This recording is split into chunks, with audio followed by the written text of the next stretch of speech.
Greetings, everyone. My name is Pastor Kevin Haug. I am Associate Pastor of Bethany Lutheran Church in Fredericksburg, Texas, and it is my privilege to take some time today to review a book for Lutheran Core, and that book is Timothy Keller's The Reason for God, Belief in an Age of Skepticism.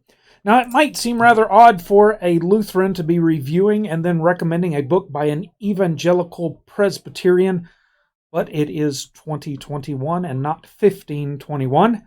500 years have brought us to a place where we can appreciate the common ground that we share with other denominations while also making sure that we maintain our specific identities.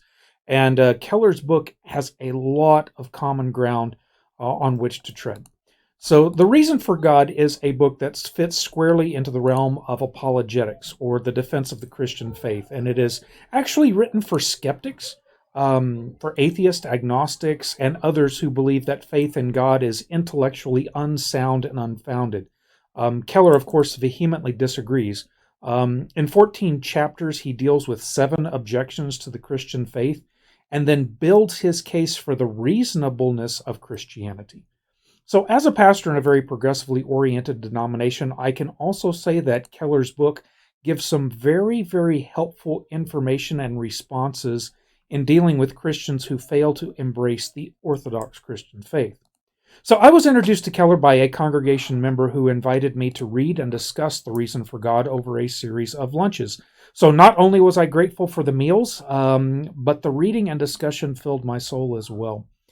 As a lifelong Lutheran, and after being called to the ordained ministry, I was exposed to progressive Christianity in my undergraduate and seminary classes.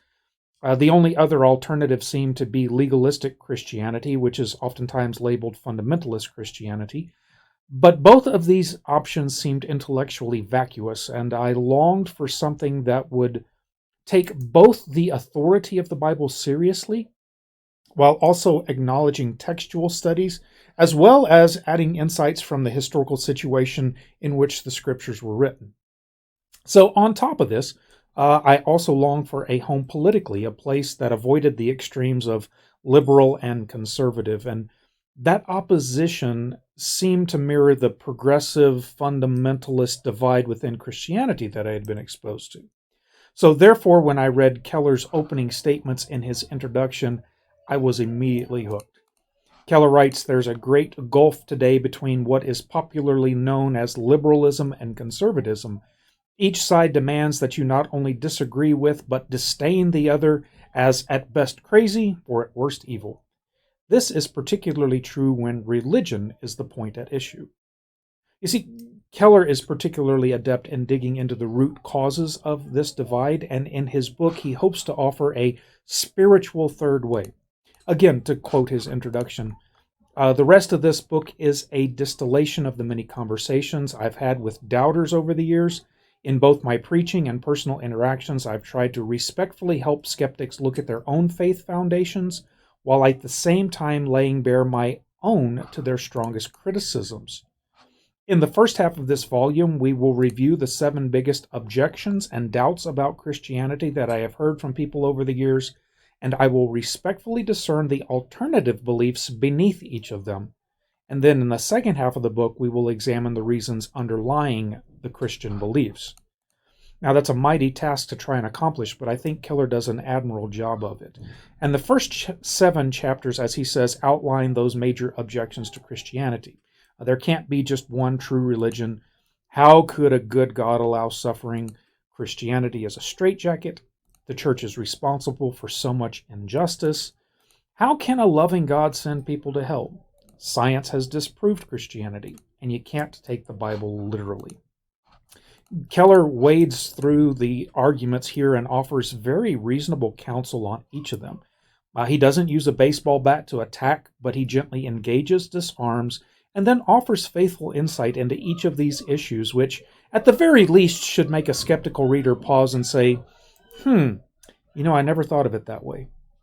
In doing this, Keller also equips pastors and other Christians with tools to handle these issues when we are confronted with them.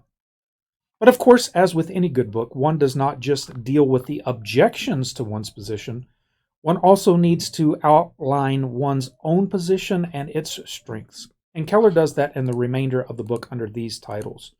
The Clues of God, which is a chapter devoted to providing evidence that points towards a creator of the universe. The Knowledge of God, a chapter devoted to understanding morality and human rights as rooted in God.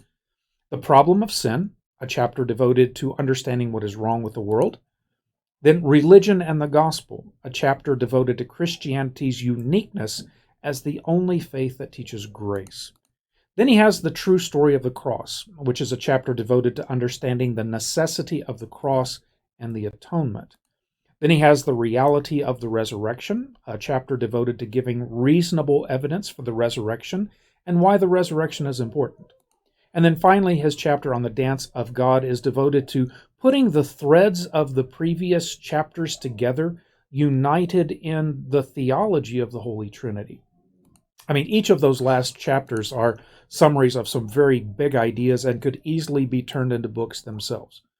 But Keller's purpose isn't to lay out all of the details. It's to whet the appetite and to give a reasonable argument for orthodox Christianity. And in my estimation, he succeeds in doing so and gives some very, very helpful tools to spread the gospel in our current cultural milieu. So if you decide to read it, I highly recommend it, and I think you will enjoy it greatly. Thank you.